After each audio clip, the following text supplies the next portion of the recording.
All right, I'm here with Rashawn Gordon from Gordon Gun Dogs. I'm Randy Randall from Desert Point Kennel. And Rashawn, we had a pretty interesting weekend with the vets and the vet program. Yes, we did. At your preserve that you guide at. I got me guiding there a little bit too. Why don't you tell us about it? We had a bunch of vets come down, and we hunted some pheasants with them, and just had a really great day. It was a lot of fun. They got a lot of birds, a lot of shooting, and they were great guys. We got to see the Blue Angels. Pretty much had our own little air show going. Yeah, we got those medals. That's true. They gave us some medals. Gave us a speech about them because we're part of a group of people that helps them out. And what dog did you bring? I brought my dog Riley. You were pretty conservative, though. You let us do most of the work, and I think Riley got out in the field one time with our dogs. And Riley's an old hand, so she knows what she's doing. And we brought Lady and Jack and their daughter, Miss Charlie. And it's probably their second or third time out guiding. And so when we first got there, we were just a little bit late, and one of the groups was already out in the field with who were they out there? What kind of dog was that? That was a nationally ranked Springer Spaniel. Nationally? What does that mean? And something else besides just nationally ranked? Like, what was that other thing? Well, he's a national field trial dog. Right. He's an English Springer. He's just, I don't know how to even describe him. So he was in the field, and he was guiding probably six veterans, and we got there, and I let my 3 dogs out, which usually stay right by the vehicle because, you know, they're old hands at that. And Charlie, Miss Charlie, decided she was going to run out and join the Springer. And so finally got her corralled and got her collar on. And I don't know how you use your collar, but, you know, we don't use collars on our dogs. Very, very rarely.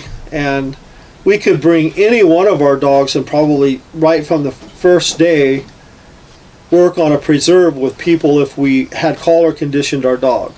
Meaning if we would have just taught the dog to come back on a beep or a vibrate, and if the dogs didn't do it, we probably would push the button and give them a shock, electric stimulation, and get them to come back. So I wanted you to use the collars on those 3 dogs just so I could communicate to them.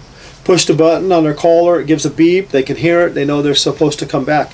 And so anyway, we finally got it on Charlie, and we got it on the other 2 dogs, and off we went.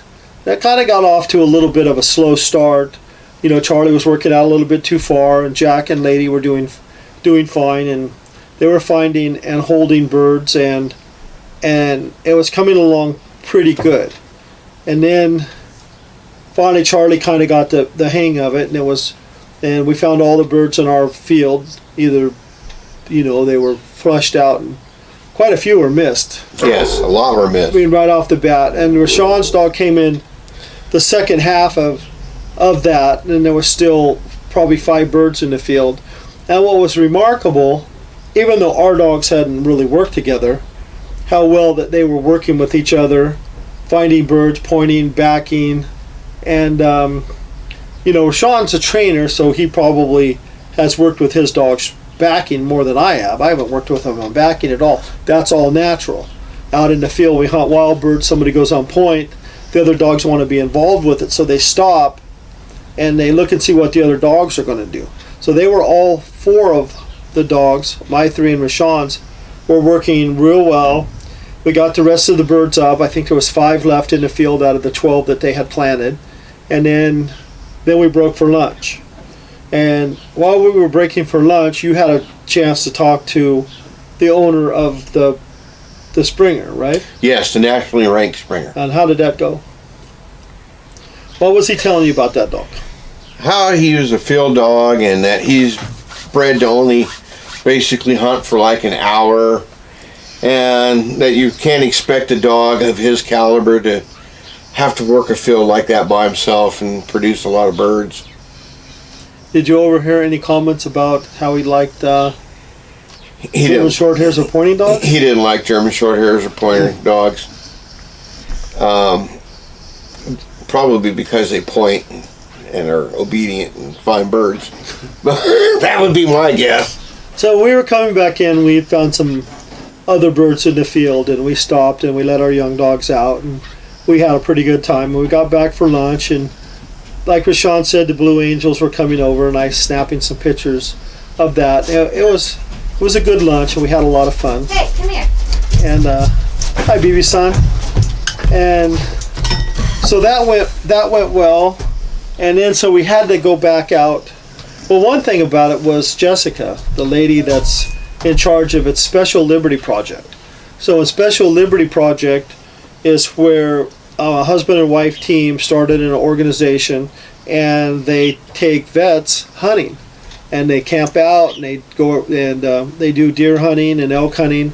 But when they do birds at the preserve, that's when Rashawn and I get involved.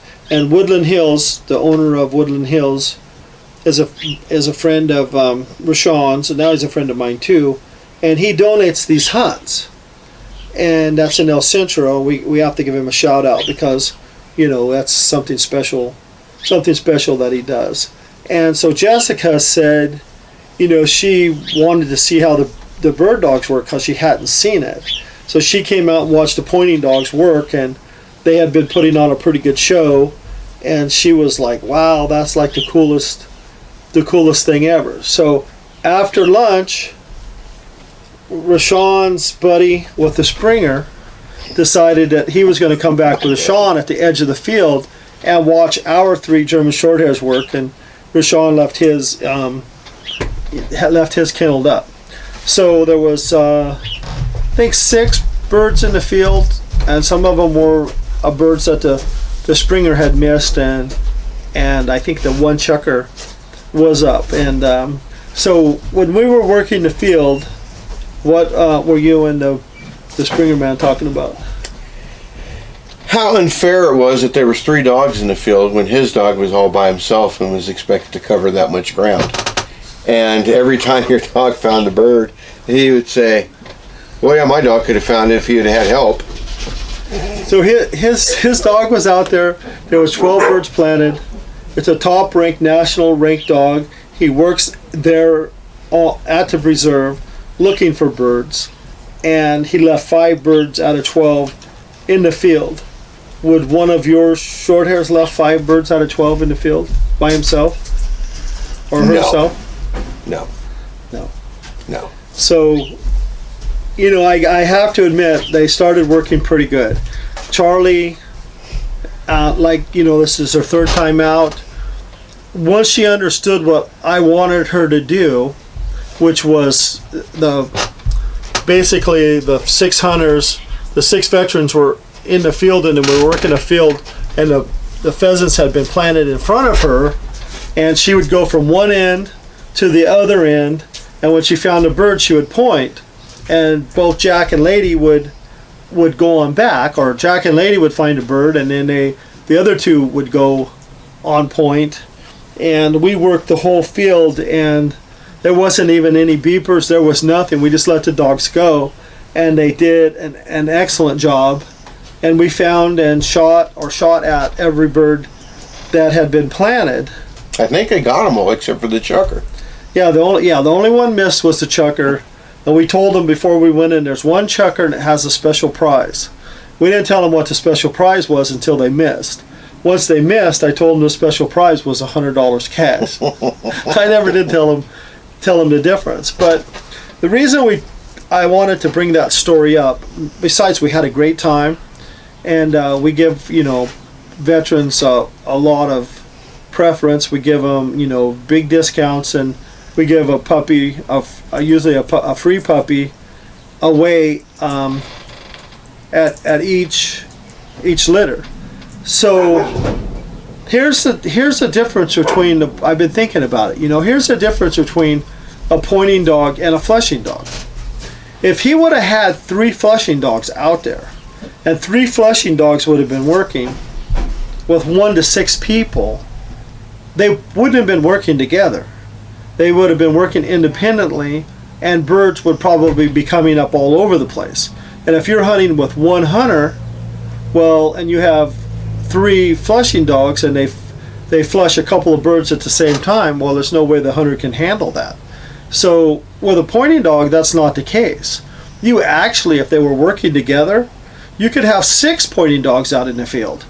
And if they pointed and backed, all you would have to do is wait for the hunter to walk up to the dog that's pointing and flush the bird and shoot. But 6 dogs out there, in this case 3, so 3 dogs out there, were able to cover the field, cover more of the field, but yet work as a team, point, hold the point, and then say that they found 2 birds at the same time. So theoretically, well, not even theoretically, because it happened, that one dog would go on point, another dog would go on point, maybe the third dog would back one of the 2, and it's after that one bird was shot, they could work on over to the other pointing dog and shoot that bird. And that's just something that flushing dogs couldn't do. But it was nice to know that our field dogs, the dogs that we just hunt with, take out in the field and find wild birds, had no problem doing a better job than a nationally ranked Springer. And didn't leave birds in the field. Didn't leave birds in the field, but just shows the versatility of our pointing dogs. So we had a good weekend, and Rashawn and I both offered, to sponsor some hunts here where we're at in Arizona, so the people can come out and the people can camp, and we can take them dove hunting, and we can shoot collared doves all year long, and we can take them out shooting and hunting rabbits and working behind the pointing dogs. And I just want to take a second and thank Rashawn for what he's been doing and how he's stepped right up there to offer some of this great help with his dogs and his facility. And I think we're going to have some in the future we're going to have some good experiences. I think we are. Yeah, especially if they have some barbecue. Now we're talking.